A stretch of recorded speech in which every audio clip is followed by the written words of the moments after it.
बिस्मिल्लाहिर्रहमानिर्रहीम। अस्सलाम वालेकुम रहमतुल्लाहि वबरकातुहू।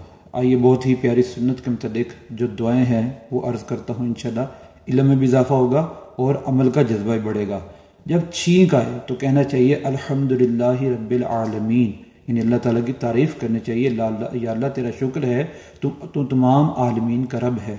जो ये दुआ सुन ले, दूसरा मुसलमान ये कहे यरहमुकल्लाह, यानी अल्लाह ताला तुझ पर रहम फरमाए। फिर दोबारा जो छींकने वाला वो कहेगा यगफिरुल्लाहु लना वलकुम, अल्लाह ताला मेरी और तुम्हारी मगफरत फरमाए। या एक और दुआ है वो ये कहेगा यहदीकुमुल्लाहु व युस्लिहु बालकुम, यानी अल्लाह ताला तुम्हें हदायत दे और तुम्हारी इस्लाह फरमाए। अब छींक आई, आग छींक कर लिया, नाक भर आई तो सेक ली, ऐसा नहीं है, बल्कि इसके आदाब हैं। इस पर हमें अमल करना चाहिए और इस सुन्नतों को आगे भी फैलाना चाहिए। सल्लू अलल हबीब सल्लल्लाहु ताला अला मुहम्मद।